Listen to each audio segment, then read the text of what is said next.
पढ़ी लिखी बहू की पहली रसोई से अच्छी अनपढ़ बहू की पहली रसोई। दोपहर के 1 बजे अपने घर के डाइनिंग टेबल पर खाली थाली लिए बैठे रामचंद्र जी। अरे आज खाना बनाने में इतनी देर क्यों लग रही है? मुझे बहुत भूख लगी है, खाना कब तक बनेगा? रामचंद्र जी की आवाज सुनकर उनकी पत्नी प्रभा उनके पास आती है और अरे आप भूल गए क्या? आज हमारी पड़ोसन करुणा की पढ़ी लिखी बहू की पहली रसोई है, तो आज हमें उनके घर जाना खाना खाने।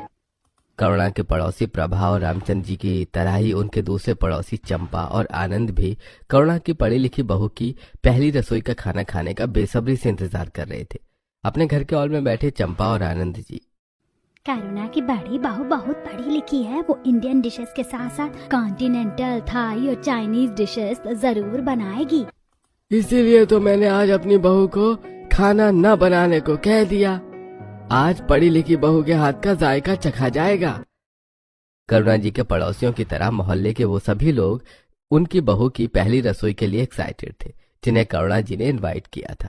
लेकिन करुणा की पढ़ी लिखी बहू नीति किचन में खड़ी अपने स्मार्टफोन में कुकिंग वीडियोस देख रही है। उसने अब तक ना तो इलेक्ट्रिक चूल्हा ऑन किया और ना फ्रिज से सब्जियां निकाली और ना ही माइक्रोवेव ऑन किया।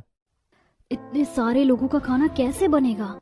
नीति किचन में सोचती रह जाती है और एक एक करके पड़ोसी और मोहल्ले के चंपा, आनंद, प्रभा, रामचंद्र, रचना, विवेक, राधा और सतीश आने शुरू हो जाते हैं। हॉल में उनका वेलकम नीति की सास, देवर, ससुर, पति और नंद करते हैं। हाँ वाओ, हम आप सबका ही इंतजार कर रहे थे। अरे आप सब बैठो, मेरी पढ़ी लिखी बहू आप सबके लिए कुछ टेस्टी सा बना रही है। वो सभी सोफे पर कुर्सियों में बैठ जाते हैं। कुछ देर आपस में गपशप करने के बाद, करुणा, तुम्हारी बहू कुछ बना भी रही है या नहीं? तुम ऐसा क्यों बोल रही हो चंपा? हम लोग इतनी देर से यहाँ बैठे हैं, ना तो मसालों की महक आ रही है और ना ही किसी डिश की खुशबू अब तक आई है। कहीं ऐसा तो नहीं कि तुम्हारी बहू किचन में ही सो गई? मैं अभी जाकर देखती हूँ नीति बहू क्या कर रही है। इतना बोलकर करुणा जी हॉल से किचन में जाती हैं और देखती हैं कि नीति फोन चलाती हुई गाजर का हलवा बना रही है। बहू, तुम यहाँ किचन में फोन चला रही हो और मेहमान आ गए हैं और खाने का इंतजार कर रहे हैं। मम्मी जी, मैंने ना कभी इतने सारे लोगों के लिए ना खाना नहीं बनाया, तो मुझे समझ में नहीं आ रहा कि कितना मसाला डालूं, कितने इंग्रेडिएंट्स डालूं, तेल, तड़का, क्या कैसे, कुछ भी समझ में नहीं आ रहा। तो बस वही कुकिंग वीडियो देखकर समझने की कोशिश कर रही हूँ। तुम घबराओ नहीं बहू, मुझे तुम पर पूरा भरोसा है, तुम कर लोगी। आपका कॉन्फिडेंस देखकर मुझे भी कॉन्फिडेंस आ गया है कि मैं कर लूंगी। प्लेट्स में गाजर का हलवा रखकर और कांच के गिलासों में ऑरेंज जूस डालकर। जब तक आप मेहमानों को गाजर का हलवा और जूस सर्व कीजिए, तब तक मैं कुछ स्पेशल बनाकर लाती हूँ। ट्रे में रखकर करुणा जी जूस और हलवा ले जाकर हॉल में बैठे सभी लोगों को सर्व करती है। जूस पीकर और हलवा खाकर सभी लोग, करुणा, तुम्हारी पढ़ी लिखी बहू ने गाजर का हलवा तो बहुत टेस्टी बनाया है। अरे वही हलवा खाकर हमारी उम्मीदें खाने को लेकर बढ़ती जा रही हैं। अरे तुम सब थोड़ा इंतजार और करो, अभी तो मेरी बहू ने तुम्हें ट्रेलर दिखाया है, खाने की पूरी पिक्चर तो अभी बाकी है। तो बड़ी किस्मत वाली है करुणा, जो तुझे पढ़ी लिखी और इतना अच्छा खाना बनाने वाली बहू मिली है। नहीं तो किसी को पढ़ी लिखी बहू मिलती तो किसी को सिर्फ खाना बनाने वाली। दोनों गुण एक ही बहू में होना, भाई आज के जमाने में कोयले की खान से हीरा मिलने जैसा है। सभी पड़ोसियों से अपनी बहू की तारीफ सुनकर करुणा 7वें आसमान पर थी। सभी लोगों की बातों के दौरान नीति जल्दी से कुकिंग वीडियोस देखकर shahi paneer, dum biryani, chicken tikka, ramen, Manchurian, rasmalai और पूड़ियां बनाकर ले आती है। नीतू बहू, तुम इतना कुछ बनाकर लाई हो, लेकिन खाने में खुशबू तो आ ही नहीं रही है। अरे भाई साहब, आपको खुशबू से मतलब है या खाने के स्वाद से? हल्के फुल्के मस्ती मजाक के माहौल में वो सभी खाने की शुरुआत करते हैं, लेकिन एक और खाते ही सभी लोग एक साथ, अरे बिल्कुल बेस्वाद खाना है, इस खाने के लिए हम सुबह से भूखे थे। तेरी पढ़ी लिखी बहू ने तो हमें निराश कर दिया, हम कितनी उम्मीदें लगा कर आए थे। अगर पहले से पता होता कि ऐसा खाना मिलने वाला है तो घर से खा कर आते, सारा मूड खराब हो गया। तू तो बड़ी बड़ी बातें करती थी करुणा कि तेरी पढ़ी लिखी बहू ऐसा खाना बनाएगी, वैसा खाना बनाएगी, यहाँ तो उसके हाथ का बना खाना गले से नीचे ही नहीं उतर रहा है। अरे मसालों का तो पता ही नहीं है, हल्दी कितनी ज्यादा है, धनिया जली हुई है, नमक का तो पूछो ही मत। ये तो ऊंचे दुकान फीके पकवान जैसी बात हो गई है। चलो चलो, सब लोग अपने अपने घर में खाना बनाना और खाना, ऐसा खाना खाकर अपना पेट खराब करने की जरूरत नहीं है। चंपा के पीछे पीछे सभी लोग चल देते हैं सबके जाने के बाद। अरे बहू, ये तूने क्या किया? पहली रसोई में ही सबके सामने मेरी बेइज्जती करवा दी। कितनी उम्मीदों से सबको तेरी पहली रसोई में ये कहकर बुलाया था कि मेरी बहू पढ़ी लिखी है, सबको कुछ अलग बनाकर खिलाएगी। अगर तुझे खाना बनाना नहीं आता था तो मुझसे कह देती, मैं तेरी मदद करवा देती। मम्मी जी, मैंने तो अपनी तरफ से पूरी कोशिश की थी, लेकिन न जाने कैसे गड़बड़ हो गई। तूने पढ़ाई लिखाई के अलावा अगर खाना बनाना भी सीख लिया होता तो आज ये गड़बड़ ना होती। मम्मी जी, अब मुझसे गड़बड़ हो गई तो मैं क्या करूं, आप ही बताइए। तू अब कुछ मत कर, जो करना था तूने कर दिया। अरे मोहल्ले वालों के सामने हमारी नजरें तो झुका दी तूने, अब और क्या करना रहना बाकी रह गया है। पढ़ी लिखी बहू की पहली रसोई में ही उसके बनाई खाने की वजह से पूरा परिवार उससे नाराज हो गया। नीति पढ़ी लिखी थी, जिस वजह से बहुत ही जल्द उसकी 9 to 5 जॉब लग गई। वो जॉब भी करती और घर भी संभालती, लेकिन पहली रसोई में हुई गलती की वजह से पूरा परिवार उससे नाराज रहता था। एक सुबह कोट पैंट पहने अपने पति जितेंद्र और देवर रिंकू के साथ ऑफिस जाने के लिए तैयार निधि हॉल में बैठी अपने सास ससुर और नंद से। मैंने दोपहर का खाना बनाकर रख दिया, परोस कर खा लेना। इतना बोलकर नीति अपने पति और देवर के साथ ऑफिस के लिए निकल जाती है। उन तीनों को जाने के बाद कुछ देर बाद मोहल्ले में समोसे वाला भोला साइकिल में समोसे लेके आता है। समोसे वाला गर्मा गर्म समोसे ले लो। भोला की आवाज सुनकर हॉल से उठकर करुणा जी घर के सामने खड़े भोला के पास पहुंच जाती हैं। उन्हें देखकर उनकी दोनों पड़ोसने प्रभा और चंपा। क्या हुआ करुणा, आज तेरी पढ़ी लिखी बहू बिना नाश्ता बनाए ही ऑफिस के लिए निकल गई है क्या? मैं तो सोचती थी कि पढ़ी लिखी बहू के हाथ का बना खाना खाकर तुम मोटी हो गई होगी, लेकिन तुम तो वैसी की वैसी हो। अपनी दोनों पड़ोसनों की बातें सुनकर करुणा बिना समोसे लिए ही वापस घर के अंदर आ जाती है। दोपहर को करुणा किचन में जाकर दाल चावल सब्जी रोटी बनाकर खुद भी खाती है और मोहन जी को भी खिलाती है। शाम को ऑफिस से घर आकर नीति सीधा किचन में जाती है और देखती है कि उसका बनाया खाना वैसा का वैसा ही रखा है और करुणा और मोहन जी के रूप में जाकर, आज आप दोनों ने खाना नहीं खाया क्या? खाना वैसा का वैसा ही पड़ा है। मैं कितनी मेहनत से खाना बनाकर गई थी। बहू, बासी और बेस्वाद खाना मेरे गले से नीचे नहीं उतरता। मम्मी जी, आपको तो पता ही है ना, मुझे ऑफिस का काम भी होता है, इसीलिए मैं सुबह खाना बनाकर चली जाती हूँ, तो गर्म करके खा सकती है ना। रहने दे बहू, मुझे मत बता कि तू पढ़ी लिखी और काम करती है। मम्मी जी, आप ही को शौक था पढ़ी लिखी बहू लाने का। मैं पढ़ी लिखी हूँ तो जॉब भी करूंगी, घर में बैठकर खाना बनाती नहीं रहूंगी। अरे खाना बनाने की जरूरत भी नहीं है बहू। पहली रसोई में तूने जो हमारी बेइज्जती करवाई है उससे हमारा पेट अब तक भरा हुआ है।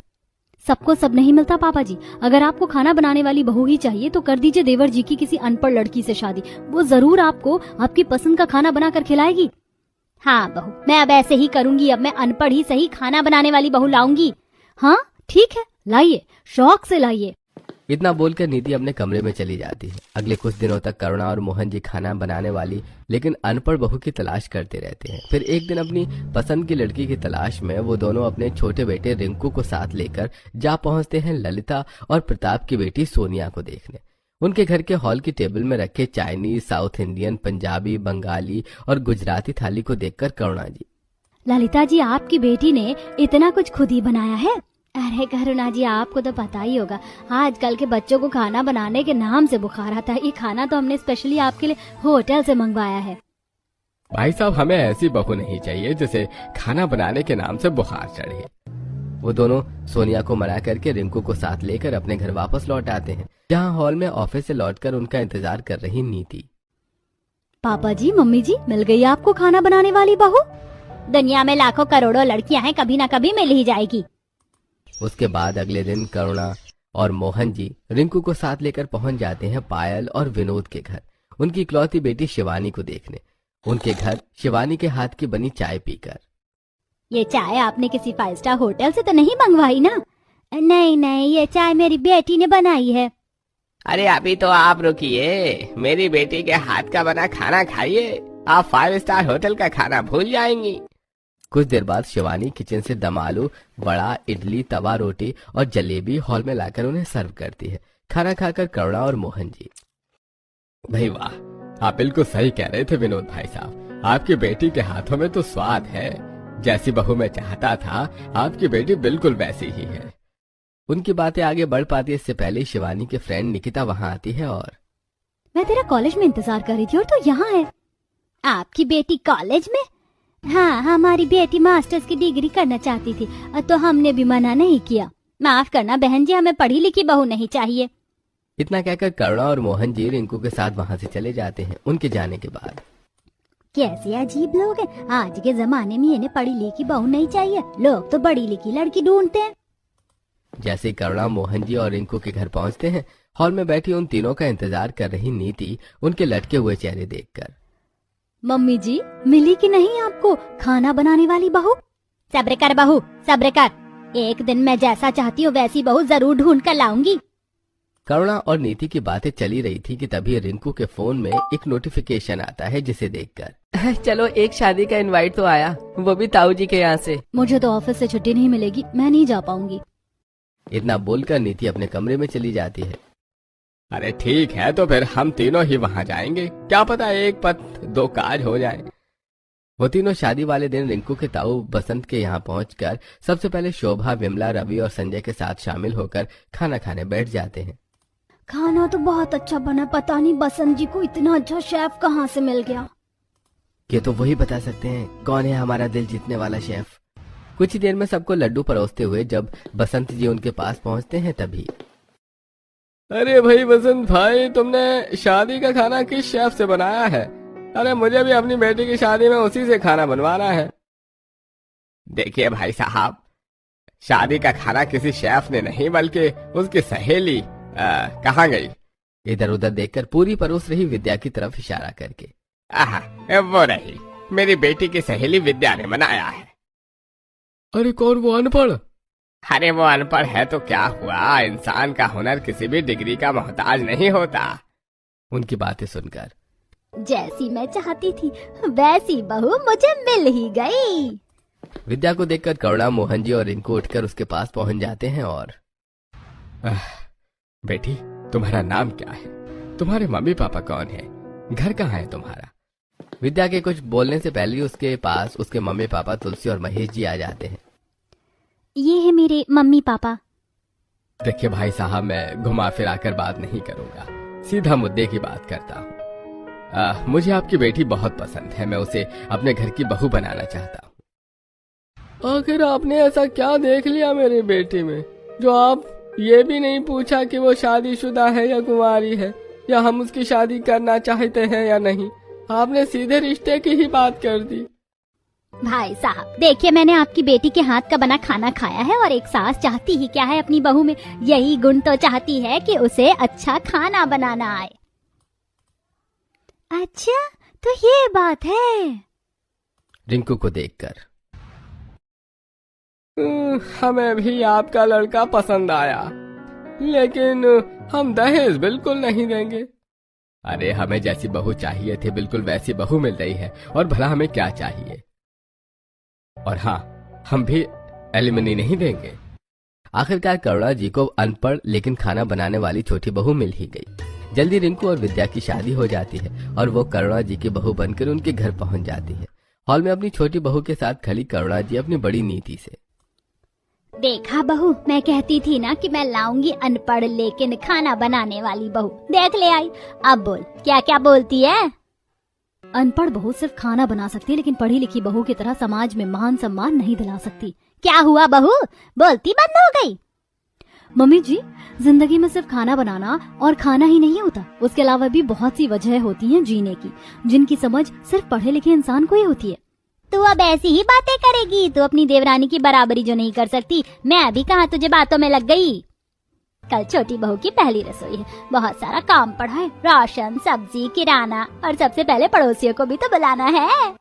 विद्या की तरफ देखकर, छोटी बहू तुम अपने कमरे में जाकर आराम करो, मेरी उम्मीदों का बोझ उठाने के लिए तुम्हें कल खूब मेहनत करनी है। विद्या और रिंकू अपने कमरे में चले जाते हैं और करुणा जी पड़ोसियों और मोहल्ले वालों को न्योतने चंपा और आनंद जी के घर पहुंचकर, कल मेरी छोटी बहू की पहली रसोई है, तो तुम सबका खाना मेरे घर पर ही है। पिछली बार की तरह हमें भूखा तो नहीं लौटना पड़ेगा ना? पिछली बार जैसा इस बार कुछ भी नहीं होगा, ये मेरी पढ़ी लिखी नहीं बल्कि अनपढ़ बहू की रसोई है। इतना बोलकर करुणा जी और मोहल्ले वालों को न्योतने चली जाती हैं। मुझे अच्छे खाने की उम्मीद तो बिल्कुल भी नहीं है, फिर भी जाना तो होगा ही। मोहल्ले वालों को न्योत कर करुणा जी घर पहुंच जाती हैं। अगले दिन करुणा और मोहन जी अपने दोनों बेटों के साथ मिलकर हॉल में अतिथियों के स्वागत की तैयारी करने लगते हैं। तैयारी करने के बाद करुणा जी दोपहर के समय किचन में जाती हैं और देखती हैं कि उनकी छोटी बहू विद्या इलेक्ट्रिक चूल्हे को घूर रही है और उनकी बड़ी बहू उसके पास खड़ी उसे देख रही है। छोटी बहू, तुमने तो अब तक चूल्हा भी नहीं जलाया। पड़ोसी कुछ देर में आते ही होंगे। तुमने खाना नहीं बनाया तो मैं उन्हें क्या जवाब दूंगी? सासू माँ, रसोई में रखा सारा सामान मेरे लिए एकदम नया है। मुझे तो गैस चूल्हा ही समझ में नहीं आ रहा, तो भला खाना कैसे बनाऊंगी? बड़ी बहू, अपनी देवरानी को इस किचन के बारे में सब कुछ समझा दो ना, मुझे दूसरे काम करने हैं। मम्मी जी, आपको ही तो शौक था ना खाना बनाने वाली बहू लाने का, जो किचन में काम कर सके। तो मैं तो बस वही देखने आई हूँ कि आपकी बहू कैसा खाना बनाती है। अच्छा, तो तू यहाँ तमाशा देखने आई है? कोई बात नहीं, मैं अगर अनपढ़ बहू ला सकती हूँ तो उसे समझा भी सकती हूँ। इतना बोलकर करुणा जी विद्या को किचन के हर एक अप्लायंसेस का इस्तेमाल समझा देती है।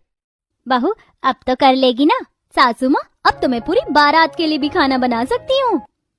बड़ी बहू ने तो मेरी बेइज्जती करवा दी है, कहीं छोटी बहू भी ना करवा दे। ठीक है, तू अपना काम कर, मैं जाकर मेहमानों की व्यवस्था संभालती हूँ।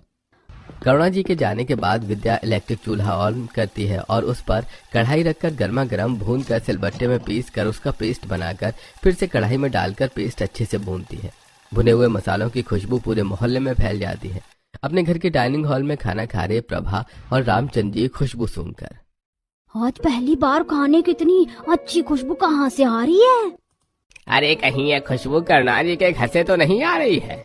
अगर ऐसा है तो उसकी छोटी बहू जरूर कुछ अच्छा पका रही है। लेकिन पिछली बार का सोचकर हमने तो घर पर ही खाना खा लिया, तो वहाँ जाकर क्या खाएंगे? इन दोनों की तरह ही बाकी के सभी लोग भी अपने अपने घर से खाना खाकर करुणा जी के घर पहुँचते हैं। सब लोग बैठ जाओ, आज मेरी छोटी बहू तुम्हें निराश नहीं करेगी। सब लोग एक एक करके सोफे और कुर्सी पर बैठ जाते हैं। खाने की आ रही अच्छी महक से सबको अपने फैसले पर पछतावा होने लगता है। मेरा पेट तो भरा हुआ है, मैं क्या करूं, खाना कैसे खाऊंगा? वो सभी अपने फैसले पर पछता ही रहे होते हैं कि तभी वहां गर्मा गर्म पकौड़े और चाय लेकर विद्या पहुंच जाती है। सब लोग पकौड़े खाकर और चाय पीकर। करुणा, चाय और पकौड़े खिलाकर तुम्हारी छोटी बहू ने हमारी उम्मीदें बढ़ा दी हैं। हाँ, लेकिन वो तुम्हारी बड़ी बहू की तरह तो नहीं करेगी ना? मिली जुली बातों के बीच विद्या किचन से कढ़ाई पनीर, दम बिरयानी, राजमा चावल, छोले भटूरे, चिकन 65, खीर और रायता लाकर सबको सर्व करती है, खाने की आ रही अच्छी खुशबू से।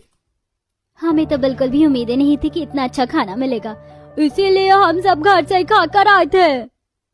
अरे लेकिन हम इतना टेस्टी खाना खाने का चांस हाथ से नहीं जाने दे सकते ना। अरे चाहे भले बाद में डॉक्टर के पास जाना पड़े हम खाना तो खाएंगे। वो सभी खाने पर टूट पड़ते हैं और खाना खाने के बाद, करुणा, तेरी बहू ने तो हमें घर पर ही 5 स्टार खाने का मजा दे दिया। भरा हुआ पेट फिर भर गया, लेकिन मन नहीं भरा। सब लोग खाना खाकर और खाने की तारीफ करके अपने अपने घर चले जाते हैं। उनके जाने के बाद, बहू देख और सीख अपनी अनपढ़ देवरानी से, सिर्फ पढ़ा लिखा होने से कुछ नहीं होता, गुण भी चाहिए। विद्या की तरफ देखकर, छोटी बहू, तूने आज मेरी इज्जत बचा ली। बड़ी बहू की वजह से जो मेरी इज्जत चली गई थी, वो तेरी वजह से वापस आ गई। सिर्फ एक दिन अच्छा खाना ना बना पाने की वजह से सास मुझे कितना कुछ सुना रही है। ये सब इस अनपढ़ की वजह से हुआ है। मौका आने दो, मैं भी बताती हूँ कि पढ़ा लिखा होना कितना जरूरी है। नीति उस समय तो जवाब नहीं देती, लेकिन कुछ दिन बाद जब 2 फाइलें लिए उनकी अनपढ़ देवरानी सुबह सुबह उसके कमरे में आती है, तब उसे अपनी बात रखने का मौका मिल जाता है।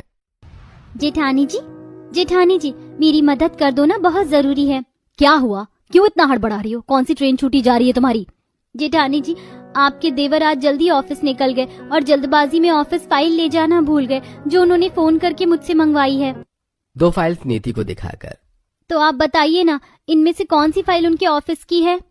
मुझसे क्यों पूछ रही हो? अपनी सास से जाकर पूछो, उन्हें ही तो शौक था अनपढ़ बहू लाने का। उन दोनों की बातें नीति के कमरे के बाहर खड़ी करुणा जी सुन रही थी। रूम में उन दोनों के पास आकर, बड़ी बहू, तुम मेरी छोटी बहू को क्यों अनपढ़ बोल रही हो? अनपढ़ को अनपढ़ ना कहूँ तो क्या PhD स्कॉलर बोलूं?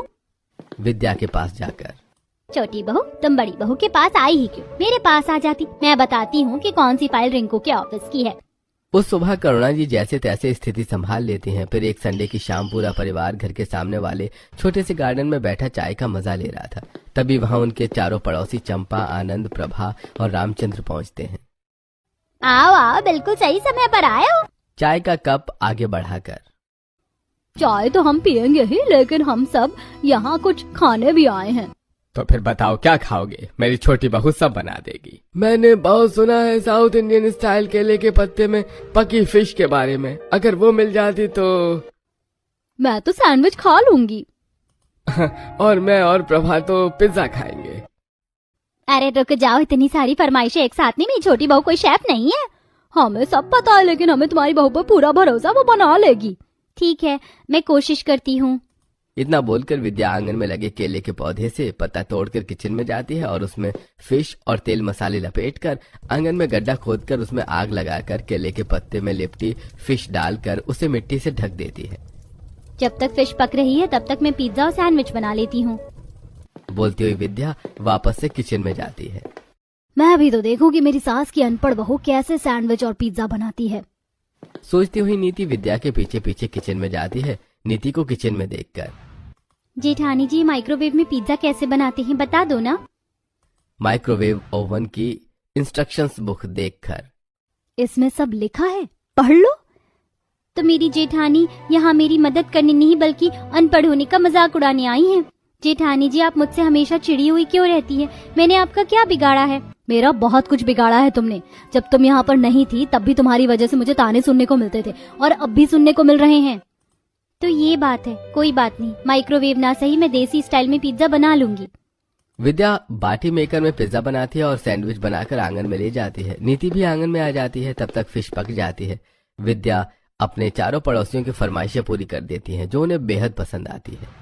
करुणा एक तेरी छोटी बहू है जिसके हाथ का हम इतना टेस्टी खा रहे हैं।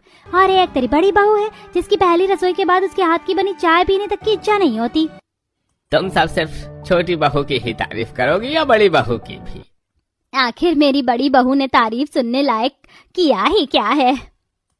माफ करना भाभी जी, लेकिन मैं आपकी बात से सहमत बिल्कुल भी नहीं हूँ। और न मैं, नीति बहू जॉब करती है और घर संभालने की कोशिश करती है, वो भी बिना किसी शिकायत के। काफी मुश्किल काम है ये। इसलिए नीति बहू भी तारीफ की हकदार है। नीति की तरफ देखकर ताली बजाकर। वेल डन बहू, नीति बहू, कीप इट अप। मैंने ऐसा कभी सोचा नहीं। मैंने हमेशा अपनी बड़ी बहू को उसकी पहली रसोई की वजह से ताने मारे, लेकिन इस बात पर गौर नहीं किया कि वो पढ़ी लिखी है, काम भी करती है, घर भी संभालती है। अपनी सास को खामोश देखकर। जिन्हें सिर्फ खाने से मतलब हो, उन्हें काम की क्या वैल्यू होगी? मैं भी इन्हें दिखा दूंगी कि मैं खाना बना सकती हूँ। सोचती हुई नीति किचन में जाकर रात के खाने की तैयारी करने लगती है। नीति के जाने के बाद चारों पड़ोसी भी अपने अपने घर चले जाते हैं और विद्या अपने कमरे में जाकर बेड पर लेट जाती है। उसके बाकी परिवार वाले भी डाइनिंग हॉल में जाकर डिनर का वेट करने लगते हैं। कुछ देर में नीति किचन में आलू, मटर, शिमला मिर्च और गोभी की मिक्स वेज, मेथी के पराठे, रायता और मंचूरियन लाकर सबको सर्व करती है खाना खाकर। अरे भाई, हर बार की तरह लाजवाब। छोटी बहू कितना बढ़िया खाना बनाती है, कभी शिकायत का मौका नहीं देती। बड़ी बहू, सीखो अपनी देवरानी से खाना किस तरह बनाया जाता है। आप सब जिसकी तारीफ कर रहे हैं वो कहीं दिखाई नहीं दे रही। तभी सिर में कपड़ा बांधे विद्या वहां आती है। सर दर्द की वजह से मैं अपने कमरे में थी। अरे छोटी बहू, तुम कमरे में थी तो फिर इसका मतलब ये खाना बड़ी बहू तुमने? हाँ, मैंने ही बनाया है। इतना टेस्टी कैसे? मैं भी टेस्टी खाना बना लेती हूँ, लेकिन पहली रसोई में हुई गलती की वजह से आप सबने मेरे बनाए खाने को नकार दिया था, कभी दिल से खाया ही नहीं। तुम्हारी पहली रसोई के बाद पड़ोसियों ने जो कुछ मुझसे कहा उसकी वजह से मैं तुमसे गुस्सा थी, इसीलिए कभी तुम्हारे हाथ का बना खाना मन से खाया ही नहीं और स्वाद महसूस नहीं कर पाई। मैं अपनी देवरानी जितना अच्छा तो नहीं, लेकिन खाने लायक खाना बना लेती हूँ। जेठानी जी, मेरी झूठी तारीफ मत करो, सच कह रही हूँ। आज तक तो आपने मेरी तारीफ नहीं की, तो फिर आज अचानक कैसे? वो इसलिए क्योंकि मम्मी जी और पापा जी मुझ पर गुस्सा रहते थे, तो मैं तुम पर गुस्सा रहती थी। अब उनका गुस्सा शांत हो गया तो मेरा गुस्सा भी शांत हो गया। हाँ बहू, क्योंकि मैं समझ गई हूँ कि पढ़ी लिखी बहू का अलग हुनर है और अनपढ़ बहू का अलग, और दोनों ही घर और समाज को जोड़े रखने के लिए जरूरी है। भले ही पढ़ी लिखी बहू की पहली रसोई से अच्छी अनपढ़ बहू की पहली रसोई थी, लेकिन अंत में सब समझ गए कि अच्छा या बुरा सिर्फ वक्त होता है, इंसान का हुनर नहीं।